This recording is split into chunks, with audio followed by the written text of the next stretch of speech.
क्या उत्तर प्रदेश की सियासत में एक बार फिर हाथी अपनी चाल बदलने वाला है? क्या मेरठ के किडौर से उठी ये चिंगारी 2027 में लखनऊ के तख्त को हिला देगी? नमस्कार, आप देख रहे हैं खबरों की खबर।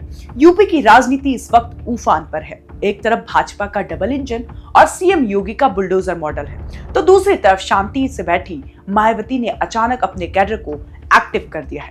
मेरठ के किडौर में हुई भाजपा की समीक्षा बैठक में जो संकल्प लिया गया, उसने सियासी गलियारों में हलचल मचा दी है। संकल्प है 2027 में मायावती को सीएम बनाना। आज हम डिकोड करेंगे, क्या मायावती का ये एक्शन सीएम योगी की राह में रोड़ा बनेगा? क्या दलित मुस्लिम गठजोड़ फिर से कोई चमत्कार करेगा? मेरठ के किडौर में हुई इस बैठक को आप सिर्फ एक साधारण समीक्षा बैठक मत समझिए, क्योंकि ये आपकी सबसे बड़ी भूल होगी। पश्चिमी यूपी, जो कभी बसपा का गढ़ हुआ करता था, वहां से मायावती के सिपा सालारों ने हुंकार भरी है। बूथ स्तर पर तैयार बसपा अब सिर्फ रैलियों पर नहीं, बल्कि गांव-गांव, पांव-पांव के फॉर्मूले पर काम कर रही है।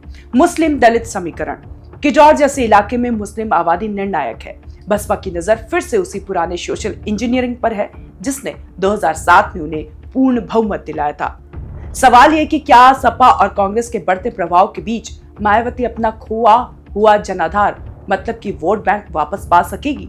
अब बात करते हैं सीधा योगी वर्सेस मायावती के। पिछले कुछ सालों में यूपी की राजनीति बुलडोजर वर्सेस न्याय के इर्द गिर्द घूम रही है, लेकिन मायावती का एक्टिव होना योगी आदित्यनाथ के लिए सिरदर्द क्यों है?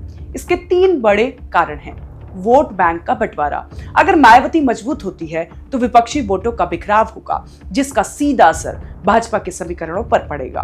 कानून व्यवस्था का मुद्दा, मायावती के समर्थक आज भी उनके शासनकाल की लॉ एंड ऑर्डर की मिसाल देते हैं। जब भाजपा जीरो टॉलरेंस की बात करती है, तो बसपा अपने पुराने ट्रैक रिकॉर्ड के साथ मैदान में उतरती है।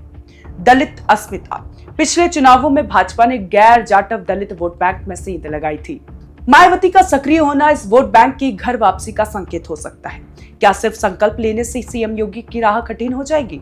आंकड़ों की हकीकत कुछ और ही कहती है। भाजपा का संगठन, भाजपा का पन्ना प्रमुख से लेकर सीएम तक का ढांचा बेहद मजबूत है।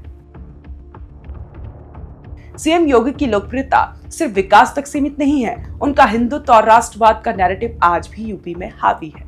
अगर मुकाबला त्रिकोणीय होता है, तो इसका अक्सर फायदा सत्ताधारी दल को ही मिलता है। तो क्या मायावती का एक्टिव होना योगी के लिए रोड़ा है या वरदान? यह इस पर निर्भर करेगा कि बसपा कितना वोट काटती है और किसका काटती है। मेरठ से शुरू हुआ यह अभियान अगर पूरे प्रदेश में फैलता है, तो 2027 का चुनाव वन साइड नहीं रहने वाला। मायावती की चुप्पी टूट चुकी है और उनके कार्यकर्ता सड़कों पर उतरने को बेताब है। लेकिन सीएम योगी को हराना किसी भी दल के लिए टेढ़ी खीर है। एक तरफ योगी की सुशासन वाली छवि है, तो दूसरी तरफ मायावती का सोशल इंजीनियरिंग का पुराना करिश्मा।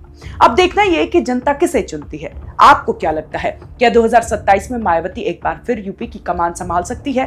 क्या किडौर का ये संकल्प लखनऊ तक पहुंचेगा? अपनी राय कमेंट बॉक्स पर जरूर बताएं और वीडियो पसंद आया तो लाइक शेयर करना ना भूलें और देखते रहे ओएनओजी न्यूज।